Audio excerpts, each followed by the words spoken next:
You're listening to ThunderQuack Podcast Network.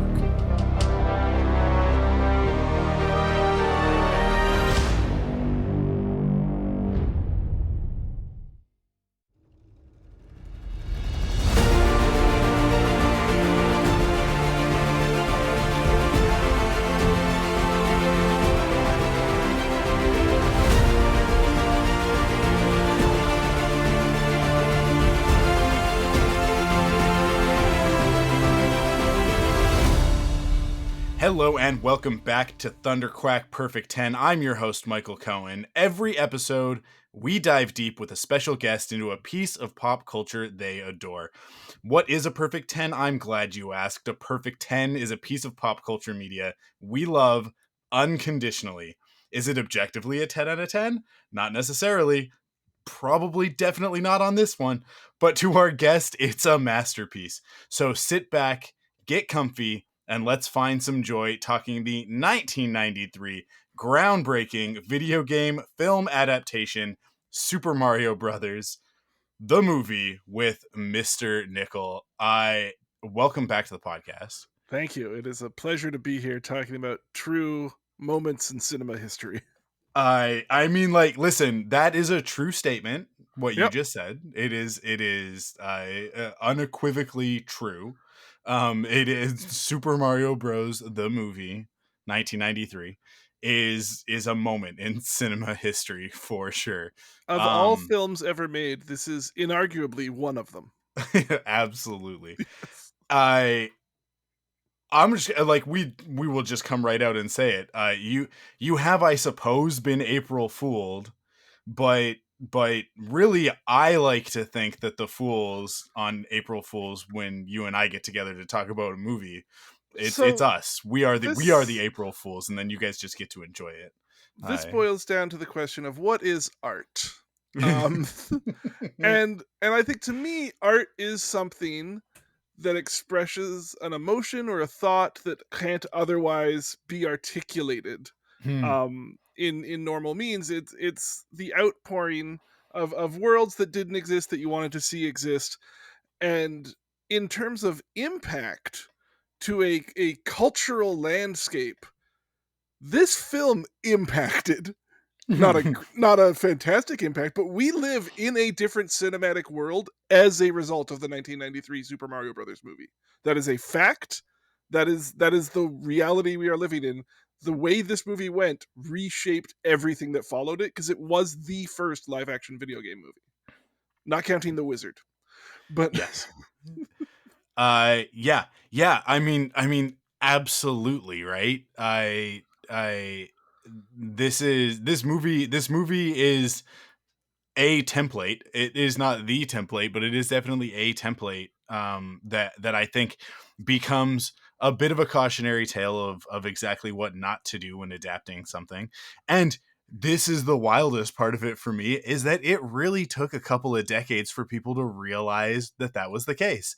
Yeah. And to stop making the mistakes that this movie makes, and start actually staying true to the source material, which is the reason why you want to make the adaptation in the first place, right?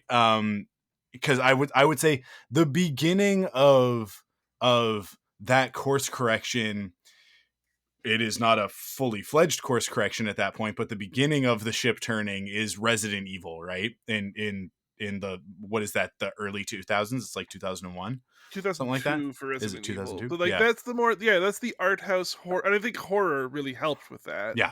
Because it is a fact across the board, horror audiences will forgive more sins than any other audience. Like, absolutely. And that's why they're profitable. That's why we actually get more weird big chances with horror, is because they're like, yeah, what is it, knife for fingers? Sure. Robotic doll, let's check in on that. Like, they're more willing, that suspension of disbelief, the ability to be like, well, it's low budget, we understand the game we're playing here. Like, that is built into that audience in a truly beautiful way. So I think when you hit Resident Evil, when you're like, wait, it's a video game movie that was pretty good, that like was also a genuine horror movie that had the hard R, like, that's, like, we're here for that. House of the Dead, like 2 years later, or a year later, I think a year later, Yeah. maybe didn't take the same notes that Resident Evil took, but Dr. Uwe Boll is going to do what Dr. Uwe Boll is going to do in that respect. And just saying again, if we're talking worst video game movies ever, it's not Super Mario Brothers. No, yeah, no, it's not. It's not, is it? Right? Like, I mean, I No, would it's say it's even. Alone in the Dark. It's Alone in the Dark. It's the worst video game movie. Well, I would say even amongst Mario Bros. Contemporaries of the time, it it's a better movie than either Street Fighter or Double Dragon, right? Yeah. I was talking with my co-host of the ThunderQuack podcast, Joe, earlier today, telling him, because we were talking about recording this later, and I was like, listen, because he loves the movie as well. There is one thing that this movie cannot be accused of, and that is being boring or uninteresting, right? like this movie, you will be glued the entire time, because every 5 minutes they're introducing another absurd idea and just taking us through this incredible world that they crafted for it. But before we get too much further into it, Yes. because Yes. you and I are We're excited. likely to just spin out wildly, I just want to give the precursor on what exactly is Super Mario Bros. The movie, bracket 1993 end bracket.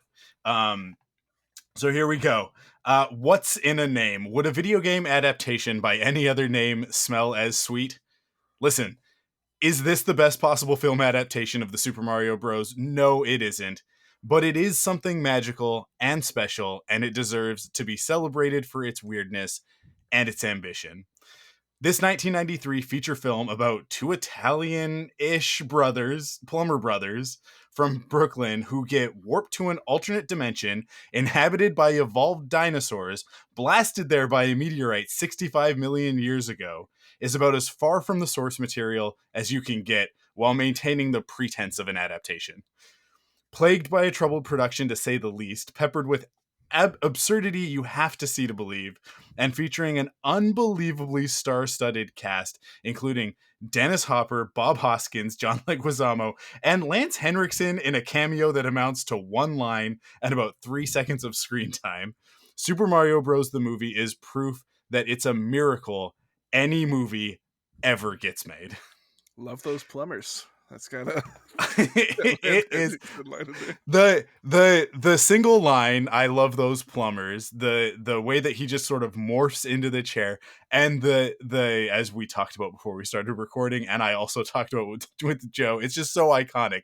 The hand to the mouth, and then the vaudevillian cough that then spews the goo or what have you I believe out of Rice it. Krispies. Rice Yeah. Krispies is the lore. It's okay. Yeah, it just unbelievable, right? And This in terms of that movie just being done with itself, there's no like justification or catalyst for him returning to human form. It's No. just like, yeah, the movie's done. It's fine. Like, you can absolutely tell that like they shot it, and they maybe there was a plan for it at some point, and like there would be a little bit of a continuity or a logic to it, but at the point that they get to in the production that they have to fit this in here, it's like, well, we've got Lance Henriksen. He is yet another one of the many movie stars that is for some reason attached to this film. We have to use the footage. Just do it. Like, and if just you do don't it. show Like, the king of the Mushroom Kingdom, people are going to be mad. It's a well-established and beloved character. yeah, it's so important. Yeah, so it is to me one of the shining examples in a film full of shining examples of the complete nonsense that can go on in a film production. Yeah. And like I said, this movie is proof that it's a miracle any movie ever gets made. Which The idea is of really all of true. these, yeah, all of these people from all of these disparate sort of corners of the industry coming together to make anything right cooperatively is just like that is the miracle of movie making. And this movie, it just epitomizes that to the nth degree. I mean, you have a list here, and I'll let you go through it. I have a list. I have goals with what we're doing here today. This movie was made by Yep. some of the most talented people in Hollywood Yep. at the time. They were turning away talent. They were pushing Tom Hanks out the door saying, I don't think you got what it takes to be Luigi. True story, as far as I know. But what's okay, so what I want to do here is I want to say, like, if you're listening to this, like, ooh, I want the recap of the history of Super Mario. That's not what I'm, you can try to do some of that. That's not what I'm here today. If you want that, there's some really great folks Oh, yeah. online. I suggest Secret Galaxy just did a recent video about it. Really good half-hour recap, super fun. It's done. The knowledge is out there. Suffice to say, 10 different writers, 12 different drafts, daily updates, 2 directors who were in over their heads, crew and cast hating each other, 5-week shoot that expanded into 17. It was not a great time on set. Bob Hoskins broke his arm. It was in a cast. I think John Leguizamo had a broken leg at some point. It's bad. The whole situation's bad. It still made it to the screen. Miracles upon miracles.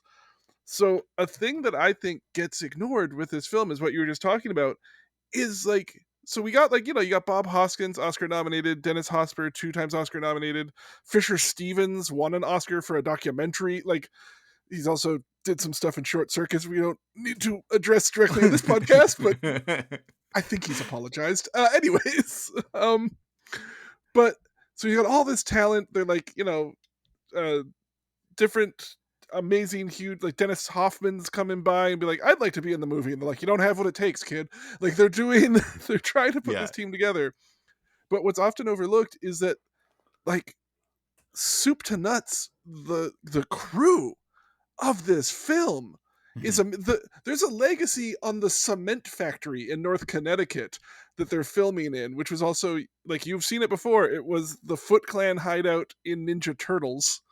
Like, it's the same thing, that, like, the 2.5 streets of Koopa Town that we get in this. So I'm just gonna go down a list here because I want people to know who made this flaming pile of trash that I love. So, editor, which this is a film saved in the edit room. Like, forever terrible it is still only watchable because of what they edited. There's a thing out there called the lasagna cut of this film. Are you familiar with that? No. So there is another version of this film that's like 20 to 30 minutes longer.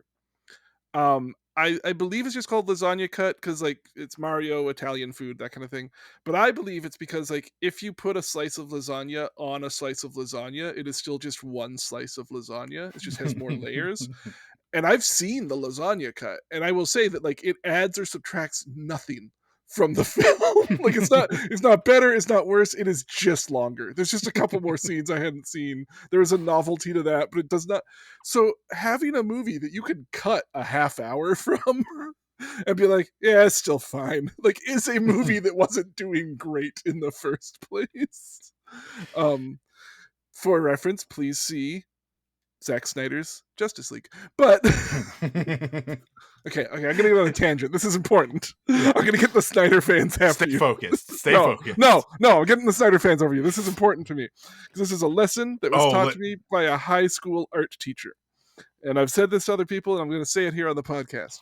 So in high school art, I was not good at doing the assignments. I just wanted to draw what I wanted to draw. That's what I would do. I'd hand in. I would get very poor grades. And my teacher finally pulled me aside. He's like, listen, if I ask you to draw a circle, I want you to think of that like a client who hired you for a job.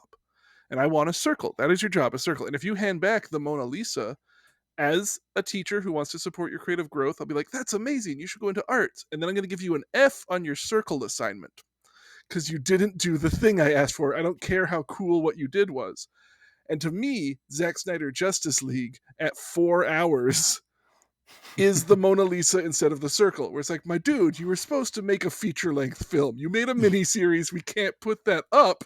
I don't care if it works for you. That's not the assignment. Yeah. Like, you goofed it. You still goofed. You can goof it and make something cool, but you goofed it. So I'm just putting that there. Anyways, this film, back to the crew. Editor, Mark Goldblatt. You've seen his work. We're talking Terminator 1 and 2, Armageddon, Starship Troopers, True Lies. Like, the man can edit action scenes. And this film does not suffer from a visual flow of an action scene. Like all the action you can track. I'm never confused as to what's happening. I'm confused to why it's happening, but not like the Yeah. motivation is not the job of the editor. Like they're just telling the story that they shot on the celluloid, and that's what we're getting. So he did a great job on that. I'm going to keep going down this list. It's Yeah. important to me that people know it. Casting in this film, which again, a fascinatingly cast film. like like any other argument you have, like you tell me you don't see the names on this poster, you're like, well, yeah, I'll try it. Yeah. Like that's insane. So that was Mally Finn and Don Finn, the casting directors on that. You might also be familiar with their work on the Matrix trilogy, Titanic, and Avatar, which arguably as well pretty good casted films. Yeah. Like, so they put their thing in here. Again, talking of a visual look, I will say Super Mario, you can see a frame or two from this and be like, is that Super Mario? Like, I think you're watching 1993 Super Mario. We got Dean Semler. I'm apologizing if I'm saying names wrong, because obviously people aren't familiar with these names, but he's got like cinematography. We're talking Last Action Hero, Mad Max 2 and 3, Dances with Wolves, Paul Blart 2. Because listen, you got to work. You got to get the food on the table. Yeah. You got to get out there. A name I want to call out specifically here is their art and production designer, because I actually love the production design on this film. I know the Yes. Goombas don't fit for what they're supposed to be, but as like a silhouette character of like, show me a character where just the black and white outline, I can tell you, like, they nailed it. That's pretty cool. That's creature design as well, but like art direction, like the bomb with the little Reebok shoes, like it's an adorably art directed film. So they did like all the Barbie movies. So if you've seen a 3D animated Barbie movie since like 2000, they probably worked on that. They also did Popeye's Voyage, The Quest for Pappy, which I only bring up because I was a production assistant on that movie. So I probably got Walter a coffee. And then my favorite is Demolition Man. They also Yeah. were production and art designer with them. Again, beautifully weird sci-fi film. They did unfortunately pass away almost a year ago to the day that we're recording this in Vancouver, British Columbia. So big shout out to Walter on what they brought here. But all of this huge ramble, this huge rant that people have toned out of while they're driving or commuting or doing whatever while they're listening to this, is to bring up one important point. Would you agree that the score for this movie is better than it had any right to be? Absolutely. Right? Yeah. And I mean, like, listen, when I watch the movie, I clock it every time because that credit is right up front. It's right Right. up front, and not everyone, I don't think enough people are familiar with this name. Yes. Agreed. Because Agreed. I'm gonna be honest, I didn't clock the name up front. I was actually sitting here on this list, and on this last time is when I finally realized, like, this genuinely this weekend is when I figured out who in my own like did the music for this film. So I'm sitting there like, this is some like Fantasia level jazz swinging music in the background here, like like it's horns Yeah. and strings, and it's beautiful. And I'm like, who's making these tunes? Do you want to tell them about them? I'm sure you're excited about bringing Absolutely. up Yeah. this. Yeah, please. Alan Silvestri, the composer of Back to the Future. Mm-hmm. And there are moments in the score where you hear that too. You hear just a little touch of that same magic that's in Back to the Future. But Alan Silvestri, I agree with you. Like this is a name that I think amongst film composers is often sort of left at the bottom of the list. And Yeah, he you get shouldn't your be. Alan Zimmers, Silvestri is super talented, you get amazing your composer. Williams, but Alan Yeah. Silvestri, I mean, Roger Rabbit, he Yep. did Flight of the Navigator. We're talking, okay, and like in terms of nerdy theme songs, Captain America's score and Mhm. Avengers, which I think like impactfully to nerd stuff like that is how many people have reused those themes in the background and Yep. stuff for big motivational videos or whatnot. Like amazing work. And yeah, cannot be understated the impact of the Back to the Future theme. Yeah. Like the dude who did the Back to the Future theme is twiddling around on some jazz horns for Super Mario, which And is it's just and it a lot like the edit, right? Like a great score can actually bring you along for the ride in a film that otherwise would completely lose you, right? And this score in this movie is like, hey, everybody watching, this is fun. Like because the movie, sometimes you're looking at it and you're going, is this movie any fun? I don't know if this Oh movie yeah, is fun. total whiplash on this film. Yeah, it's very confusing at times in that way. As much as, just like you, I love the production design on this film so much. I mean, it's like, hey, what's one of the things that the Mario Bros do? Oh, they shoot fireballs. How do they do it? Well, they get a magic flower that allows them to shoot fireballs out of their hands. Okay, cool. Well, we're gonna make it a little handheld flamethrower Yeah. that is a gun that shoots fireballs. Cool. So, like just a movie that challenges you to keep up with the visual language that it's trying to get across, and yet the score by Alan Silvestri does carry you from scene to scene and remind you constantly, like, hey, please don't take this seriously. Yeah. It is an adaptation of a video game series that really doesn't have much of a story at this point. And really, even like, because we're talking, Mario World has not yet been released. It is imminent, right? Yeah, because they have the Super Scope in this. Yep. And Yoshi is featured, but we don't Yoshi's really featured. know anything about Yoshi. We just know he's a dinosaur, right?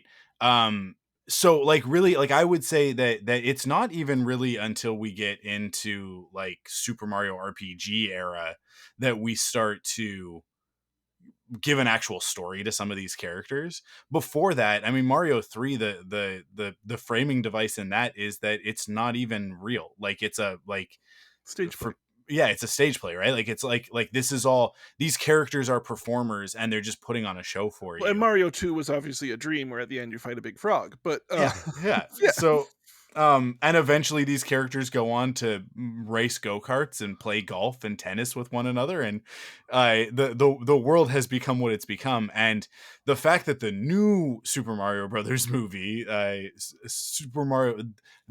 Super Mario Bros movie, which is what that one is officially titled, is as coherent as it is, and yet like plays with all of the elements of Super Mario, is almost miraculous. But we're talking about 30 years later, right? Like, Mhm. there's so much more of this lore and stuff to build on. At the time in 1993, there's really not much to speak of, and what there is wildly contradictory, Yeah, right? you're So dealing with at that point like the 1988 Super Mario Brothers Super Show as Mhm. like the only hard canon you've really got around outside the games. Yeah.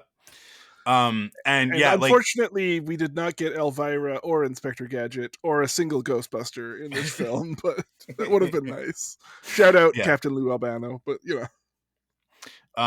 Yeah, so like the challenge of trying to make sense out of the world of Super Mario is not a small one, right? And especially to make it worthy of a feature film, something that we're going to go to the movie theater to see, yeah. it has to have spectacle, and it has to be, awe-inspiring. And they swung for the fences, man. Like, just, they went for it, and they assembled an incredible crew and cast to do that.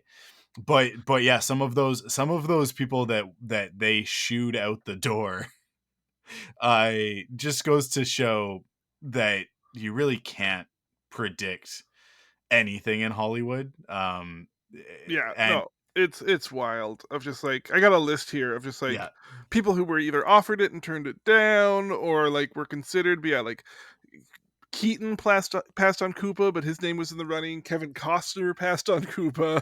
yeah. Harold Ramis was apparently offered to direct for this at one point, but was like, "Nah, I'm all right." Um, was in my research again. It's lore at this point. It's its own legend. I don't know what's true or not, but I did read one point that amused me. Of in an early version of the script, there was supposed to be a Bruce Willis cameo as they were going through the air ducts because Die Hard had just come out, and they're like, "Oh, it'd be really funny if like in the air ducts, like Bruce Willis is just climbing around because he lives in air ducts now in the popular zeitgeist." Which would have been wonderful. Would have been Yeah, a wonderful cameo. Just, yeah, here's another random hero. Uh, that's too good. Yeah, the the lore on this movie at this point is like you said, there are a million places that you can go. So we're not going to recap it moment by moment, because there are people who would who have already done a much Yeah. better job than we would do on a podcast, Who on we an would just April be Fool's reading their podcast. notes at this point. And from what I've Exactly. learned online, you're not supposed to plagiarize anymore. We've Yeah. decided that's not a thing. Yeah. Um, but it like it we are now at the point of like, I think what is true has been pretty well documented, but there are these other aspects where it's like, I don't like, I mean, like, that sounds like it could be true based on everything else that we know to be true. Other things that are said about this movie, it's like, yeah, I don't, yeah, I guess, one of the things that I am very fond of saying with this movie, when people tell me that it is a bad movie, is I will go, this is not a bad movie. This is a bad Super Mario Brothers movie. Yeah. But if you actually stripped all of that stuff away from it, like if you took out all of the Super Mario references and you just told me, hey, I've got this movie. It's about two brothers from Brooklyn who have to rescue a girl who's actually, like, she was born from an egg and has a meteorite shard that's part of a meteor that, when it hit the Earth 65 million years ago, it blasted the dinosaurs into an alternate dimension where they've evolved to essentially be humans. And they're super jealous of our awesome Earth because they live on a really crappy Earth, and so they want to merge the worlds so that a Tyrannosaurus Rex man can take over and be the king of all of it. And it's a dystopian, like, Mad Max city called Dino Hatton that they live in, and they're gonna go there, and it's an adventure, and they have boots that can make them jump really high, That and later will show up in the movie Face Off. Yep. yeah, and dinosaurs, very large men with very small dinosaur heads that will chase them. Yep. And the That love cops to are the bad dance. guys. And those Yeah, guys they love love to to dance. dance. Like, Yeah. if An you early describe, ACAB film here. yeah, absolutely.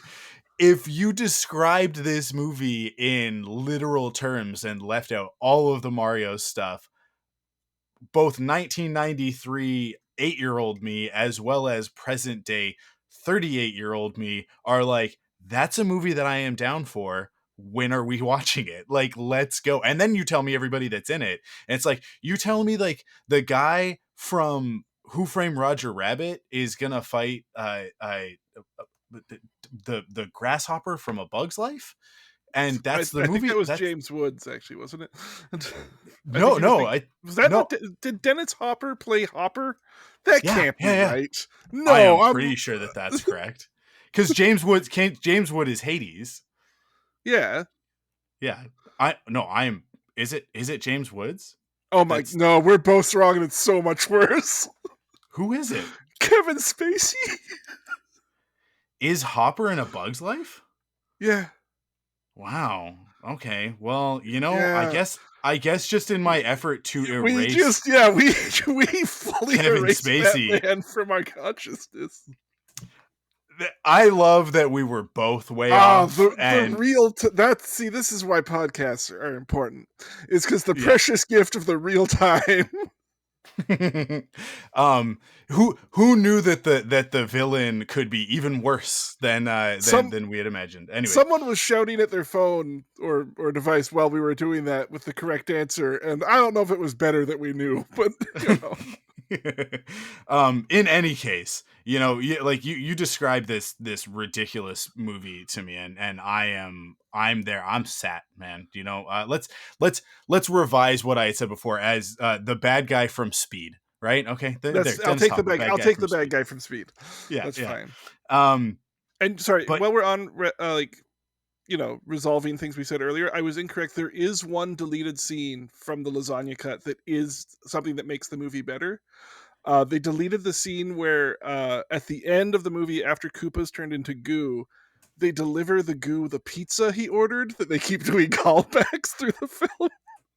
yes, They did actually film the scene where at the end the pizza gets delivered to the goo that used to be Koopa. And I will say that was a perfect button to a joke, and it is a crying shame they cut that, because I just don't understand how that makes the movie better. Yeah. I because that joke doesn't ever get resolved No, it in the doesn't. It's a call through. Like, he orders the pizza, then he has some check yeah. on her pizza, and then like in a police like scan thing, they're like, "By the way, your pizza's on the way, sir." Like that sort of thing, and it never gets resolved. But they did film the resolution of the pizza. I also think the now I haven't seen these clips, but just you put some Yeah, notes yeah. in here, and this scene at the beginning of Koopa chasing Daisy's mother through New York, and him like seeing Manhattan and then being in awe of it and then wanting to replicate it and creating like this funhouse mirror version of it with Dino Hatton. I think like that's a beat that is absolutely missed. Mm. And so when we get there, like if you have that at the beginning and it's really clear, and maybe that's why it was cut, is that it wasn't clear, so it was like, well, we've just got this scene and really not, it's not translating that that's what's happening here. But if you were to make that clear, I think then that world that you end up in later, 20 years later, is that much more rich, because you're like, oh, okay, he went there one time, Yeah. saw some stuff, and then went back and was like, I will recreate the wondrous image that I saw Manhattan in 1973. Okay, so And that's what it is. speaking of him looking at things and recreating them. So I, in all the stuff I've looked at, I've never seen someone fully confirm this theory I have, which I think is not just a theory. I think it's a fact. Um, but like, so it is interesting that, like, obviously pop culture and style and all that somehow exist perfectly between the two while being split apart 65 million years ago, as we're told. But everything in Dino Hatton runs off an electric grid. Mm-hmm. So all the cars are like run bumper car style. Everything's very electric. And my theory on this is it's because in the dinosaur world, there's no fossil fuels. Yes. But that's never like directly called out. And that concept is far too clever for this film. It Like, and them not being like upfront with it, but like, oh yeah, no, we don't have gasoline or anything. Why would we? Like the fact that they're like, no, we don't need to gild that particular lily of this genius idea we've brought up. yeah, okay, so I am in 100% agreement with you. I don't know where I came to that conclusion, but I came to the same conclusion somehow. And I don't know if it came from like an external source or if you and I are just like, as is often the case, I think, on the same wavelength with these ridiculous movies that we spend way too much of our brain power analyzing and thinking about, right? But but yeah, it is absolutely, because I tell everybody that part about this Yeah. movie as if it is a true fact that That like, that hey, for us is our Viggo Mortensen kicking a helmet scene. I'm just like, hey, you 100%. ever notice in Super Mario Brothers '93 that the cars run on electricity? Yeah, because I love pointing out that there was that much thought put into that production design for something that is never called out, never important to the plot, and yet also completely nonsensical and not the way that fossil fuels work. Like it is based on the completely false notion that fossil fuels come from dead dinosaurs, right? Mhm. Which is like just this misinformation campaign that has gone on for decades, because the majority of gasoline, It's the plant matter, oil right? that is Yeah, refined into gasoline is biomatter from plant life, right? yeah, It's yeah, yeah. not from fauna, right? It's all flora. So whether you have dinosaurs or not is irrelevant to whether or not you have oil as a resource on your planet. But the fact that they thought about it as like, well, there are no fossils because the dinosaurs didn't die, and it's like, hold up, no, the dinosaurs were blasted to this alternate dimension. The people walking around are not 65 million years old. They're still dead. Dinosaurs still would have died and Yeah. fossilized 65 million years ago on this planet. So there's just like, it is just, to me, it's the shining example of the no logic that this movie is just ripe with, right? Like it just like apples you could just Oh, pick right off I the have tree and take a bite out of. Like it's so, just it's unbelievable. Like there will along be with the in fungus sorry, go. stuff, right? No, sorry. Oh, yeah, yeah, yeah, yeah. Like I it can't goes stop you hand on in hand. fungus. Go fungus, go. No, it goes hand in hand with trust the fungus, which like is this thing that like we get there and it's like, okay, it's the mushroom kingdom that Mario is in, right? How are we going to represent that in our weird Blade Runner dystopian alternate reality full of dinosaur people? Well, he's got this de-evolution ray. He used it to devolve the king, presumably King Toadstool, right? Because that would have been the name of the character. Because Princess Toadstool was Peach's name before Well, she this is was yeah, but this Peach. is Daisy. But So it's not even that. It's Daisy, who is not from the Mushroom Kingdom. She's from Sarasa Land because she's the princess that you're saving in the Mario Land games on the Game Boy, not the Super Mario Brothers games on the Nintendo Entertainment System. But putting that aside, right? of It's like course, yes, yes. we have devolved King Toadstool, presumably, into a fungus because mushrooms are fungus. And so now there is this fungus everywhere. And it's this through line of like Luigi because Luigi believes in supernatural stuff and Mario is very practical, which is never It's really like they're two explored. different characters with two different outlooks on the world. It's Yeah. very good script writing. um he's constantly noting like, hey, I think the fungus is trying to tell us something, which is apropos of absolutely nothing. He just looks at it and goes, I don't know, Mario, I got a feeling. And that's all it like, because earlier in the movie he's like, Mario's like, it's a left up here, and Luigi goes right. Why? Because he's got a good feeling about going right. And then what happens? It's not good. They get there late. He messes up, right? But it's nobody cares that he messes up. There's no real consequence to him messing up. But then later on, we reinforce that he does have some sort of supernatural sense for things because he's got a feeling about the fungus, and he does turn out to be right about the fungus because it is Daisy's father. And it leads to one of my favorite scenes in the movie, and John Leguizamo, I think, at his finest in this film, which is when Daisy introduces them to her father, who is a orange. Fungus testicle. He's a He's an fungus orange testicle. testicle. Yeah, he's a fungus Yeah. testicle. Yeah, I was debating whether or not I No, was gonna I'm say the here. word I'm only testicle, here but yeah, once a year, and I'm gonna get that in here. there's really no other way to say it, right? And he, in perfect new boyfriend fashion, nervously introduces himself, and what an honor it is to meet you, sir. And just like amongst the many things that work for me in this movie, the impossibility. Actually, I guess Luigi wouldn't say that, right? Unlikely or Nothing's improbable, but impossible. nothing's impossible. So the improbability that amidst the chaos of this production and the nonsense going on and the rewrites and the just plot holes and script issues and God knows what else, broken legs, broken hands, electrocutions, all of this, that both John Leguizamo and Bob Hoskins, like, they deliver believable performances in And this this is like movie. performances that are being done at that point drunk and against their will. Like this is them Yeah. at like a 25% power and they're still killing it.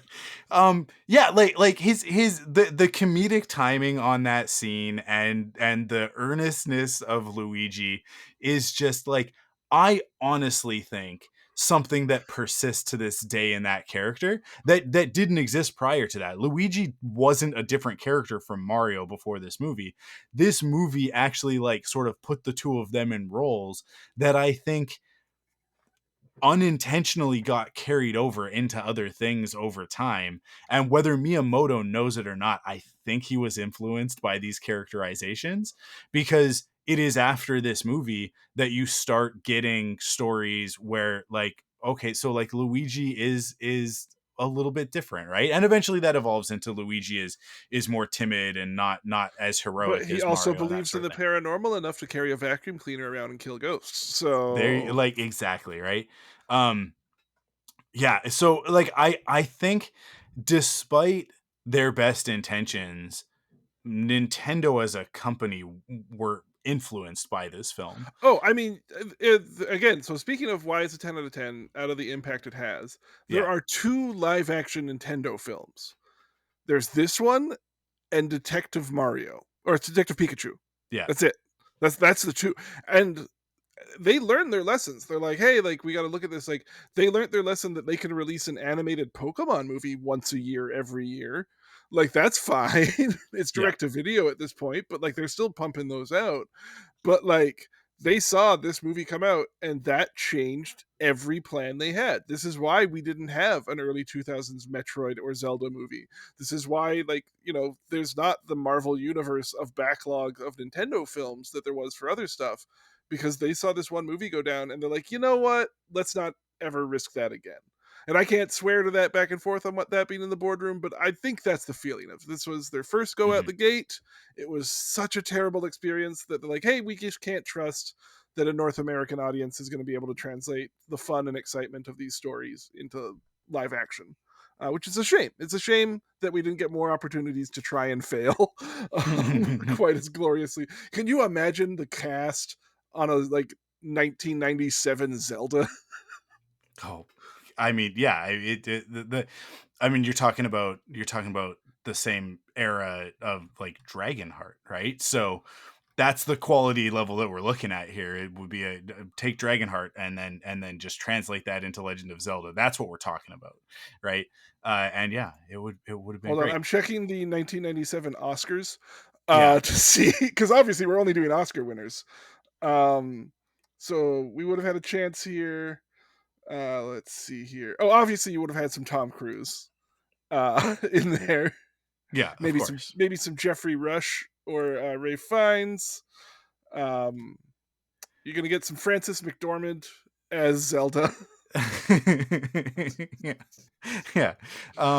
Yeah, I mean, I do think that we dodged a lot of bullets, and now we have come to a world where we can have, the Super Mario Brothers movie, which is animated obviously, but is also star-studded and pitch perfect casting, except for As except for that lead I character. was gonna say, But I yeah. don't know, man. You give me a Bob Hoskins or a Chris Pratt, and who is Mario? Bob Hoskins is Mario. Oh, there were a million better choices for Mario than who we got in that movie, but I do think that Chris Pratt does a serviceable job in He's the not movie. so bad it's distracting, but he's not Yeah, so good I ever have to like it. yeah, but on the flip, everybody else in that movie Oh, is Charlie is Day as Luigi is magnificent. yeah, yeah, just perfect, perfect, perfect.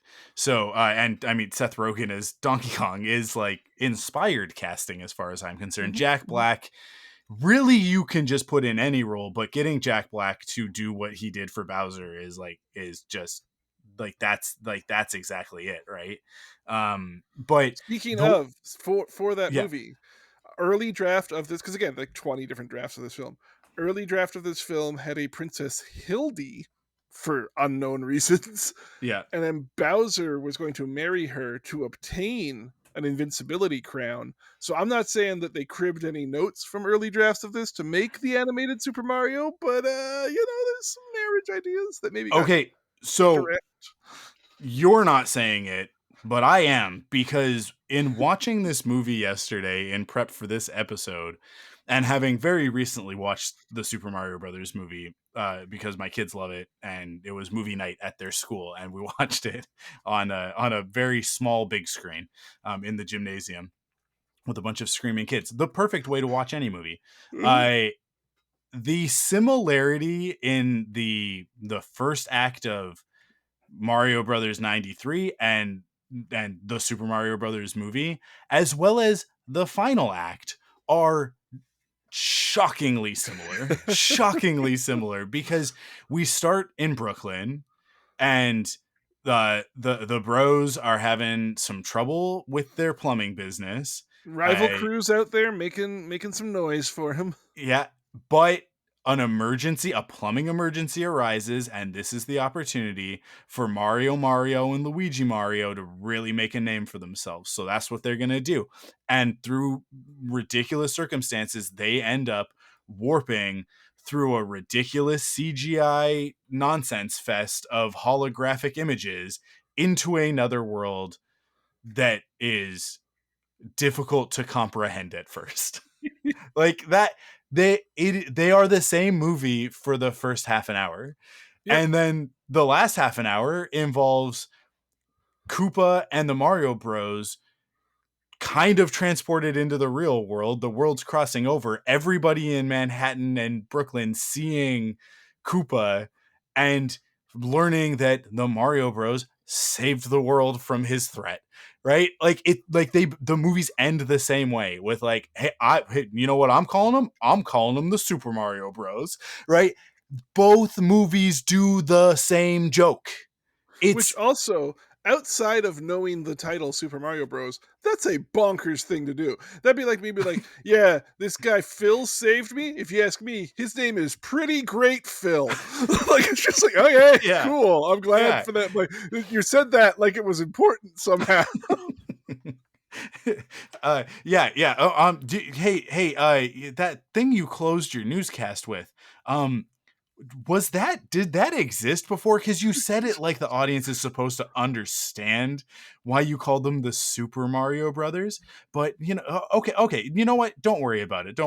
It's the 11 o'clock news. No one's gonna notice. Looks like the city saved once again thanks to these mystery men. Anyway, Yeah, it's a tried and true technique.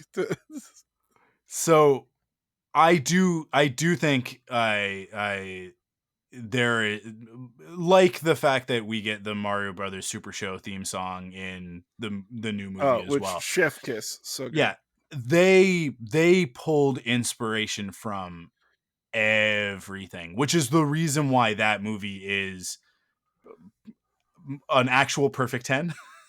As much as this is also a perfect 10. Like last year we talked about Spider-Man 3 for our April Fool's episode, and we coined the imperfect 10 moniker. And I think that also applies to Super Mario Bros. The movie. But at the same time, I do actually unironically regard this movie as a good movie, and I'll tell you why. It's not because it has a good plot or great performances or any of the hallmarks of what we would consider a perfect 10 movie under normal circumstances, but to me, the reason I go to the movies is to be transported to another world, to escape into a fantastical story, have fun, be entertained, be maybe even a little bit like enlightened to something that I didn't think about before. And this movie checks all of those boxes despite what it is. Like, despite itself, it still accomplishes every task that I need a movie to accomplish in order for me to walk away satisfied. So whether it was 1993, and I'll tell you, opening weekend, I was there, man. I was in the theater with my popcorn and my Sour Patch Kids and my Sprite, ready to live this movie. I had read my Disney Adventures cover to cover in anticipation of this film, and I mean, I because this was was a Buena Vista presentation, so Daisy is a Disney princess. there. You go. That's just facts. Yeah, like I was ready for it, and Whereas Peach is not, because Peach is Universal. I just put it there. Disney Princess Daisy, Princess Peach, not a Disney princess. exactly, Very important. and that's why Daisy will forever be the superior princess over Peach. But I yeah, like and watching it this past weekend with my kids 31 years later, Wow. I Don't still do love it. math. Don't you dare do I'm math on sorry, this. I apologize. Yeah, I still love it. I still love every second of it. And there are a lot of movies that like I'll go back and watch for Perfect 10 or ThunderQuack for whatever reason, right? To prep for a podcast, and I'll be doing other stuff because I've seen the movie 15 times, and I'm really just kind of like refreshing my memory, not really watching it. And we're talking about amazing movies like Raiders of the Lost Ark, which, like, at this point, I don't know how many times I've seen that movie. It's innumerable, right? Mhm. So I really, really don't need to sit and watch Raiders of the Lost Ark in order to do a podcast about it. But with this movie, like, regardless of the fact that I have seen it at least 15 times in my life, I mean, like, I sat and I watched and I was just absolutely engulfed in its Right from ridiculousness and right absurdity from the Dan entire time. Castellaneta doing a "we put this in after a test screening 2 weeks before the movie came out" opening, Yeah, all the way to the post-credit scene at the end, which somehow has Iggy and Spike pitching the Super Koopa Cousins. yeah. Which Um, also amazing that this film has a post-credit scene in 1993. Like, right? that's so fantastic. I Yeah, if the next Mario Bros movie, like, the Super Mario Bros movie 2 presumably is what they will call it. I If it does not feature Iggy and Spike, I'll be upset. I'll be Yeah. upset because I think that there's an opportunity to have those actors, to have Fisher Stevens and oh shoot, Oh, I feel I bad. I don't have that. I don't have um that in front of me. from he's in Ferris Bueller and Yeah, yeah. a handful of other things. I'll bring it up as I'm talking, but yeah, like, if these guys don't come back, like, reprise these roles, like, I think it's just a wasted opportunity, because obviously Bowser is out of commission as of the end of the first animated movie, right? So presumably Bowser Jr. will probably be involved, but I am hoping for the Koopalings. And although Spike is not technically a Koopaling, Spike is just an enemy in a Mario game. Iggy is one of the Koopalings, so I really, really would like to see I Iggy and mean, Spike sort of take the no lead. no giant blockbuster film is just gonna take the villain from the first movie and make him the villain from the second movie and be called Aquaman 2. You're not gonna do it. You're not gonna see that. It's not gonna happen. I have yet to watch the final installment in the DCEU, I and see. I'm disappointed in myself for that fact, because I do So actually want to watch it. a But thing I wanted to bring up, I think I brought that up on Spider-Man 3. I want to bring it up to this. In my mhm, opinion, the worst thing a movie can be, besides, a genuine crime or something horrible that scars the human psyche, but like in terms of art and entertainment, the worst thing a movie can be is boring and forgettable. mhm, Um, I want a movie that makes it so I can have an hour-long chat with someone about it later, like we're doing right now. That to me is a successful film. Like yeah. it entertained me. It's giving me more entertainment after, where I can bond with someone who watched it. Aquaman 2 example of forgettable. Like, it's not bad. It's not terrible. It's just not. I don't care. I'm not going to remember anything. The other week I did go see Madam Web, and not to tease what could be next year's April 1st, but like that's a terrible film. That's just like inept in terms of like oh, like you did not release a finished product. That's fascinating to me. And I want to give an example here because I have an example for the Mario ones. This is going to tie together. So in Madam Web, there's a scene where she steals a taxi cab, and they make a big deal of her like finding a crowbar and popping the license plates off the taxi cab so she can be more incognito. And the thing about that is that a New York taxi cab with no license plate is going to get pulled over so much faster. Yeah. And on top of that, New York taxi cabs have their license number printed on the hood, trunk, and light. So the rest of the film, we're watching her drive it, and the number is still on there. Like it's still, and that is proof that like, oh, so like the script said to do this, you filmed this. At no point did any of you realize like, oh, this scene doesn't work. Like Yeah. this functionally, like we're just doing this because someone said we should be doing this. No one's stopping the obvious flaws. So there is that scene in Super Mario. I am sorry to tell you, but it is fun to tell about. And it's the scene where Luigi randomly decides a fun goof about would be convincing Mario that he can fly. Mhm, mhm. So that scene only works if shot from below, which it is. It's a scene that's completely shot, like all of Luigi's flying is shot straight from below, looking up at him. And Mario's like, oh, wow, you're flying. Like, what do we do? Oh, I guess I should try. And like, he's getting ready to jump. And from Mario's point of view, he would have seen Luigi hoist himself up on a hook and still be swinging from said hook. Mhm. Like there's nothing obscuring that fact in his eye line. Yeah. But he's like, you said it's flying. And then Luigi waits all the way until Mario is clearly committing to the leap to be like, wait, no. And it happens to work out, thankfully for the film. But again, it's a scene where you're like, hey guys, you don't need this scene. It could have easily just been like Mario leans on a railing that breaks and the fungus saves him, so he learns to trust the fungus. Like that could have been the scene. You didn't Yeah. need Luigi doing a magic trick to try to like trick his brother into, presumably best case scenario, suicide. Like Yeah. in the middle of this mission, he's like, it'd be fun for a goof is if Mario just killed himself. Like, so terrible scene. Great to discuss. But when I was watching it the other day, I was like, this only works if shot from this one angle. Because any other angle, you're like, that's stupid. Yeah. So that's the reverse where they had to put the effort in to be like, oh, we realized the problem. To fix it, we're just gonna keep filming, but just cut it for the audience. Yeah, I mean, yeah, I had the same sort of impression of that scene when I was watching it. Like, this is completely unmotivated. Like Yeah. this antic that Luigi is engaging in is not dictated by anything other than he decides to do it. That's it. Yep. That's it. Yeah. That's the only reason that it happens, is because he's like, I'm gonna do this one thing. I'm going to jump into the air.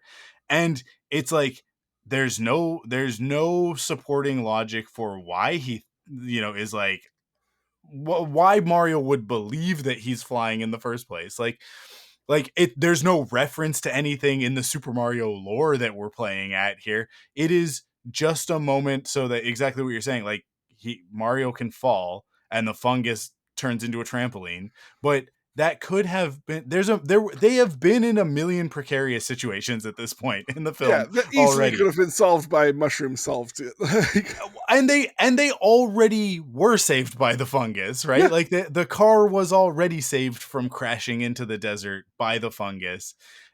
That could have been enough for Luigi to be like, trust the fungus, man. And obviously like the bomb over and over and over again. But yeah, it is completely pointless as a scene. I will watching because so again, very important to the audience. This is not available streaming anywhere. Luckily, the Mhm, both mhm. of us have our own physical media copies, which Yeah. continue to support physical media. I'm a big proponent of rare colored vinyl soundtracks. Is my new big Mhm, mhm. collection, and I will say it is fun sometimes to just like bring up a soundtrack. I have soundtracks that are not on Spotify, they're not anywhere else. If I want to listen to this particular cut of Mothra, I put on the record. But where was I going with this? Oh yeah, so this movie's terrible, but it doesn't exist anywhere. But it's fun like that. Like there's just those things where it's like, yeah, that's the stupidest logic ever. It's amazing that you did it. Mario putting down the bomb, it walks at like an inch a minute.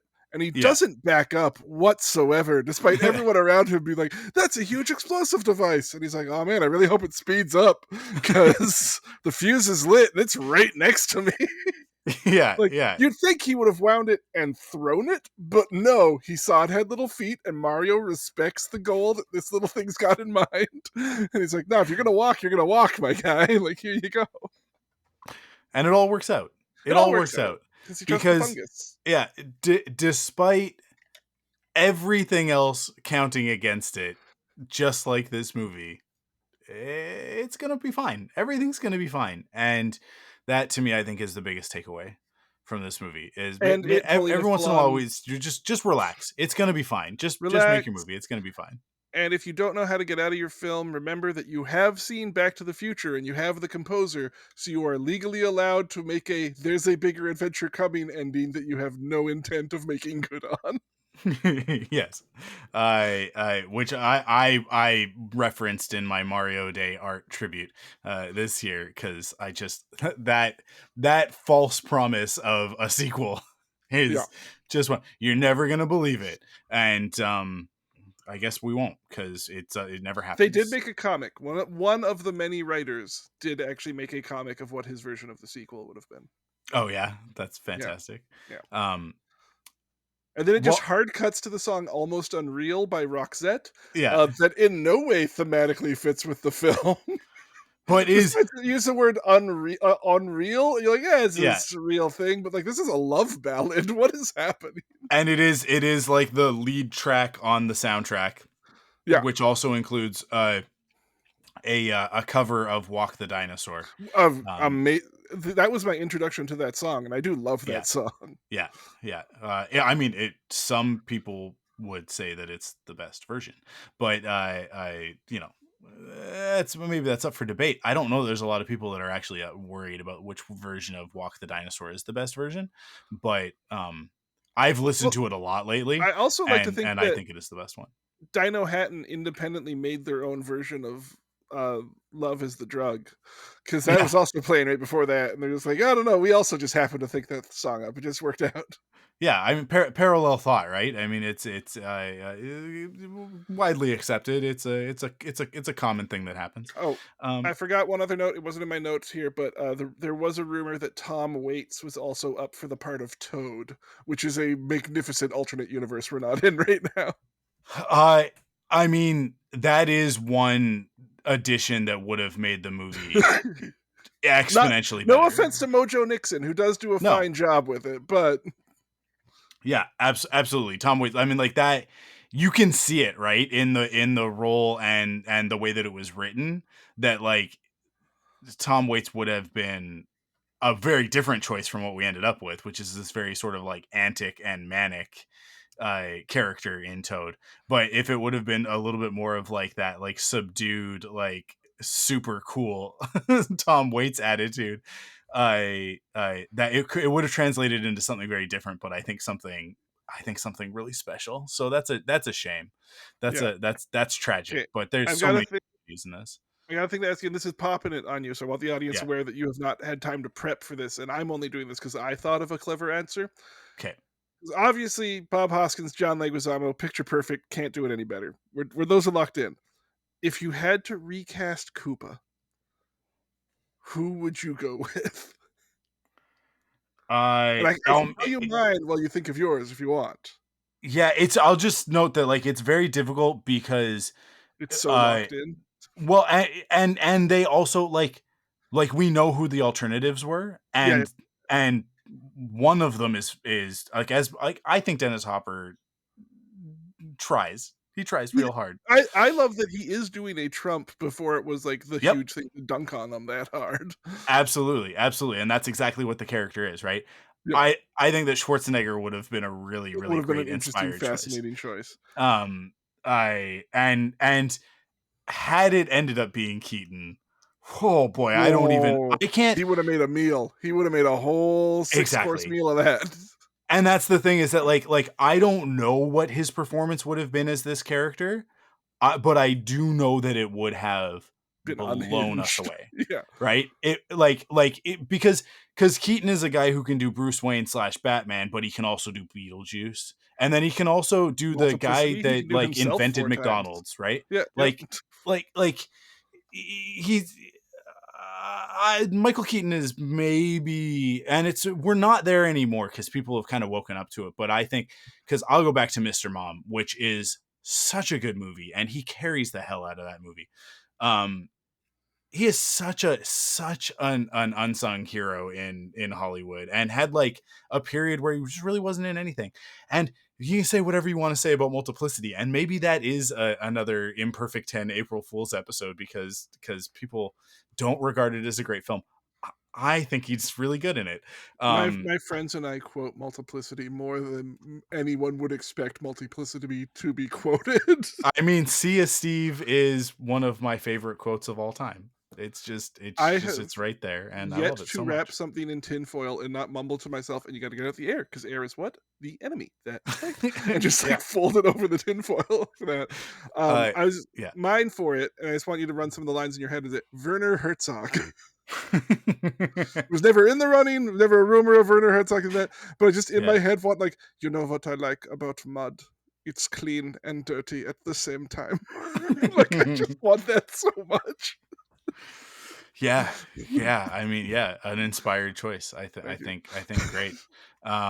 Yeah, I don't know, man. Who else of the time is there to really grab? I I don't know. I will just note that like we live in the timeline where many decades later, I somebody who would have been in a movie like this at the time, although maybe not quite because his year is the year following. But like the fact that you know, almost 30 years later, Jim Carrey would be the villain in a Sonic the Hedgehog Mm. movie is such a wild notion and yet like so perfect. So it's one of those things where it's like I look at it and it's like it's so hard to think about like what the best choice is because sometimes the best choice is actually the one that you never saw coming. Because I don't think that any of us going into Sonic the Hedgehog would have been like, yeah, get Jim Carrey in there as Dr. Robotnik, because in terms of like visual, he is the antithesis of what that character is meant to look like. And yet I can't picture either of those two movies. And I'm so glad that he's coming back for the third one And I will say, shout without out to him. local boy makes good Lee as Agent Stone, because that foil of those two characters Mhm. really made that movie sing. Just speaking of live action, other adaptations, but like Yeah. Agent Stone as an introduction to that film, magnificent. Yeah, absolutely, absolutely. And you know, when you look at the template and the formula as I brought up earlier that this movie sets out, and then you look at Sonic the Hedgehog, Goes which from the thing, crosses over into the real world. it borrows a lot and yet somehow like it really does actually manage to make a great film out of the source material while not really adhering too much to the source material, in a very similar way to Mario Brothers 1993, right? Like Mhm. it and yet that movie comes out like as a shining example of how to do this, as opposed to this one, which is like, hey, here's a lot of the mistakes that are these are the pitfalls that you need to watch out for. But all of that said, to the point that you made at the beginning of this episode, this movie made its mark on Oh, yeah. cinematic history, and we don't have Sonic the Hedgehog as a franchise now. Like we're getting ready for Knuckles, the TV Which I'm series psyched that's for. going to lead into Sonic 3, right? Like it's a whole franchise.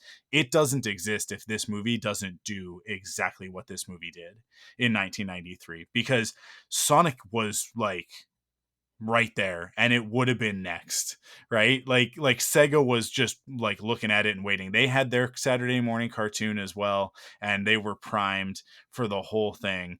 And I think that they probably then went, you know what, let's pump the brakes. I don't think that we can do this. I don't think that this is No, possible.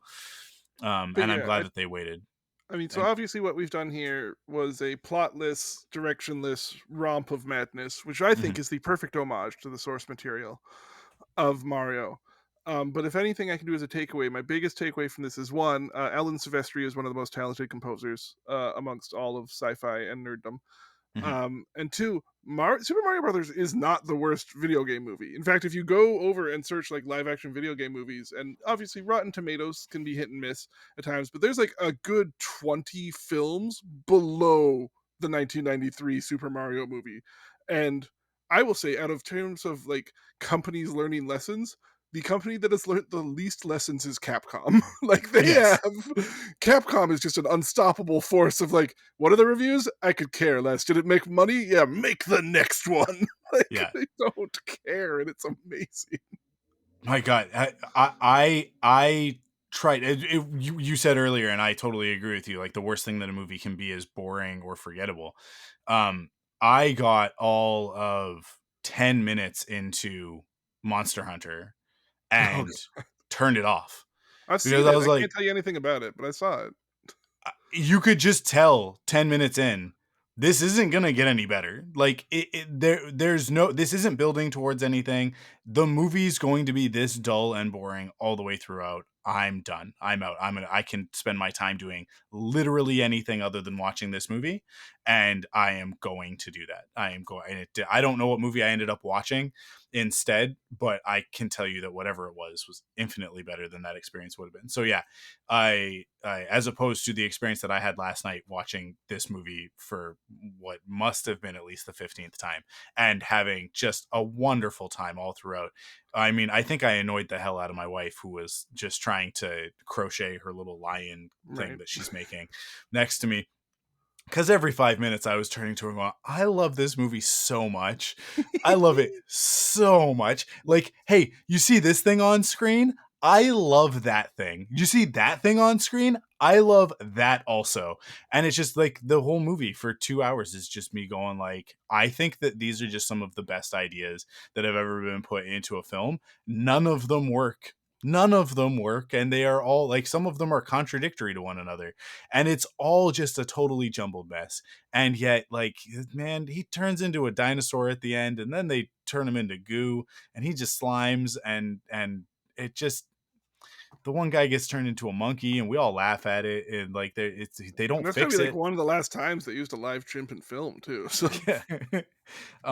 Yeah, like it just it's just a delight. It's just a delightful, fun time at the movies, I think. And if you just go in with the right attitude, I think you have a good time with and it. I mean, so they're learning their lesson. So the again, the Yeah. only other live action Nintendo one is Pokemon Detective Pikachu, which in terms of, again, flawed Rotten Tomato rankings, but critical ranking is like number 3 out of Hmm. live action super video game ones. It goes Detective Pikachu, Sonic the Hedgehog 2, and then again, if someone's looking for what is the best critically acclaimed live action video game interpretation, I also agree with this. It's a great movie. Werewolves Within, directed by Josh Rubin. Hmm. Um, Great movie, super fun comedy horror romp. Super low budget. I think it's like under $1 million budget. And it is a solid like 20% higher rating than anything else on the list for live action video game interpretations. Um, which could just be said of like, like the scale of an indie film and the attention it's getting. But if you want the best, so this is, in some people's opinion, the worst. But if you want the best, Werewolves Within. If you want a good time, Super Mario Brothers 1993. That's Yeah, what it comes down to.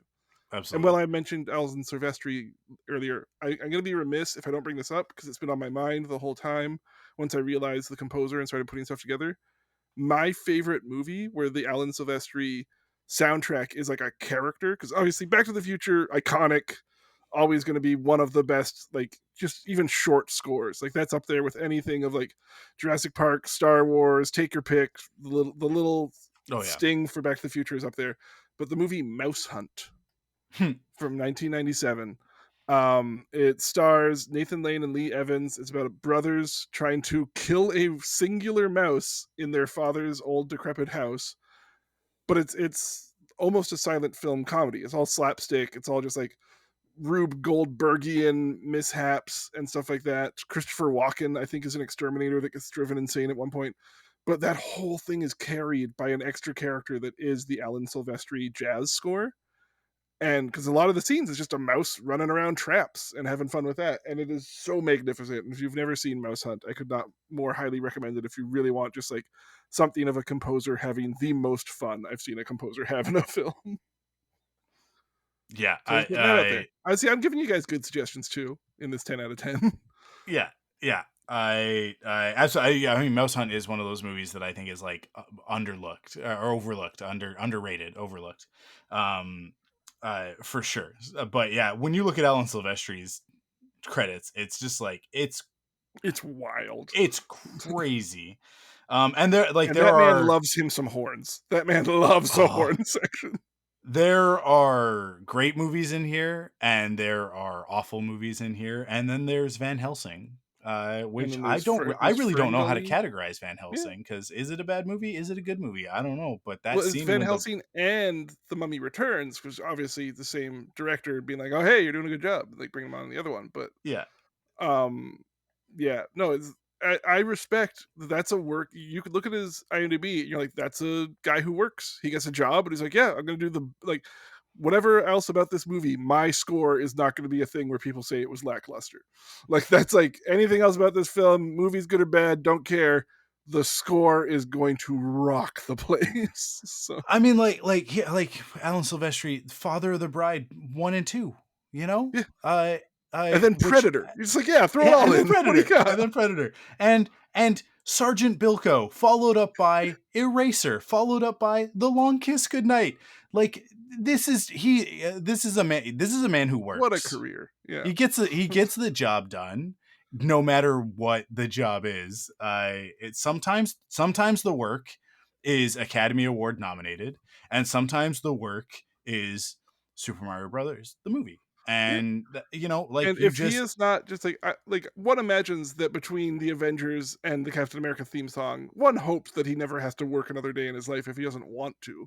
yeah If the universe is fair whatsoever, which I know it isn't, but like between those two, it's like, oh no, dude, you defined a decade of cinema score yeah with those.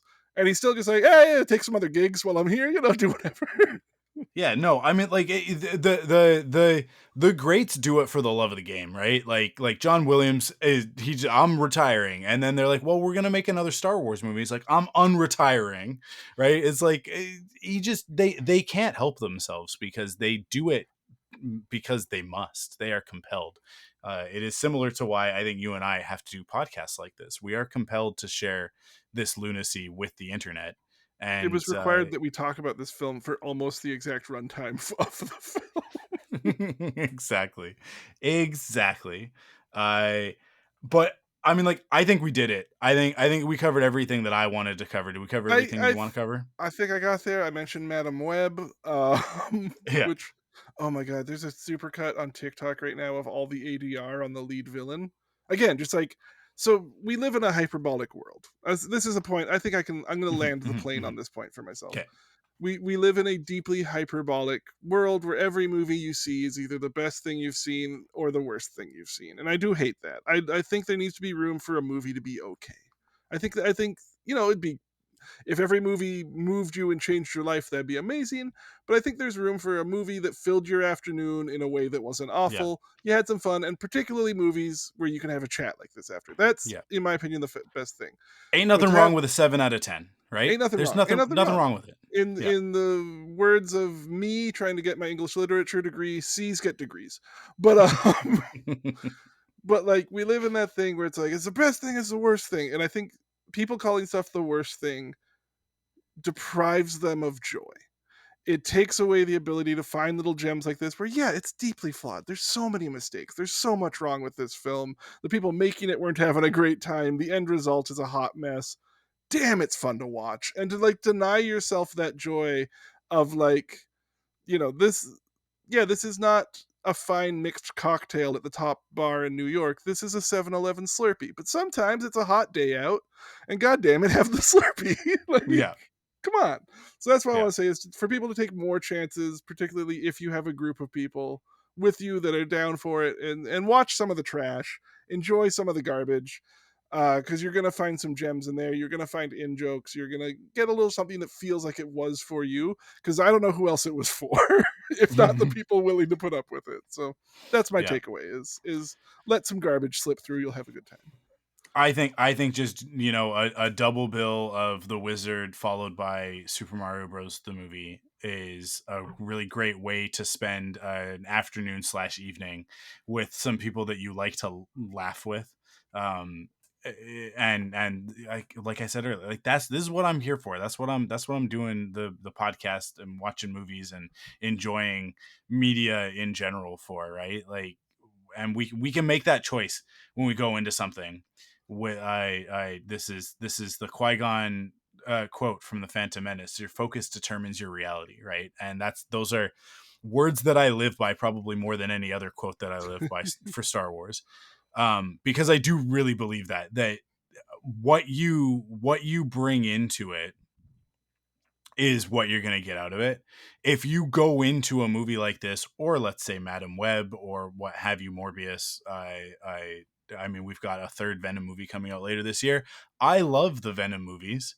I love both of them. The first one I love a touch more than the second one, but I love both of them for The second one, I exactly what love they the are. scene where he goes into the nightclub Yes. and gets to have what can best be described as a queer awakening, Yeah. where it's like, oh, I'm accepted for who I am with no caveats, with no hiding. Like, this is a crowd that maybe doesn't understand who I am, but is unconditionally loving me. And him getting that for once was actually like weirdly moving in a movie that otherwise does not deserve that kind of attention. But Exactly, exactly. And I think because you and I take that energy into it of like what can we find to love about this unlovable miscreant, right? Of a movie, whether it's Venom or what have you. We take that energy in, and when you take that energy in, you're gonna find that stuff to love, right? And that's honestly like that's what Perfect 10 is about, and that's why last year we can talk about Spider-Man 3 in this exact same way. We talk about Super Mario Bros. The movie, because at the end of the day, like there are so many things in this world to be upset about, like legitimately upset about. mm, There are things going on currently on this planet while you and I talk about a complete waste of time movie like this, and yet like we need to have these other things that we can just release with, right, in order to get away from that so that we can then turn around, go back out into the world and tackle the actual hard stuff, do the real work. And thankfully movies like this exist so that we can have a release valve that's very easy to just go over and crank, and and remember that, maybe not everything needs to be taken seriously. yeah, Maybe no. like that hyperbolic thing is like so perfect, because not everything needs to be a 10 out of 10 in an objective way, but if it for you Yes, is a I 10 brought out up of that 10, everything's too hyperbolic on your perfect 10 yeah. But the perfect 10, but that's exactly it, right? Is that the perfect 10 moniker is not an objective thing, and it's not like it's it is ironic, even though a lot of the movies and TV shows and things that we've talked about on the show are things that I think a lot of people would agree are 10 out of 10s. It like the point of the name of the podcast is that, sometimes we are going to talk about, as you brought in the second episode of the podcast, the Transformers, the movie, the soundtrack, right? which I do have on vinyl. It, because for us, for you and I, it is absolutely a 10 out of 10. But if you are not into Weird Al, you're probably not going to hold that opinion, right? And that's kind of the point, is that a perfect 10 is not, it is not a quantifiable objective metric that we measure things by. Some It's an things expression of love and joy, right? s- Like that's the point. Absolutely. Some things in this world need disbelief that is so suspended that you can only film it from below so that you can encourage your brother to kill himself. And that is exactly like, listen, we've been saying like, oh, we're gonna land this plane, we're gonna land this plane. That was it. We Thank did you. it. Very proud. That's the note we're going out on.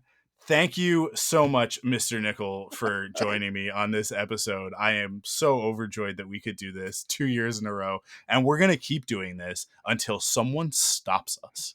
Oh, best Okay? of luck. We'll just do this alone in a room. We didn't even need you to listen. We like that you did. Thank you for Exactly. supporting.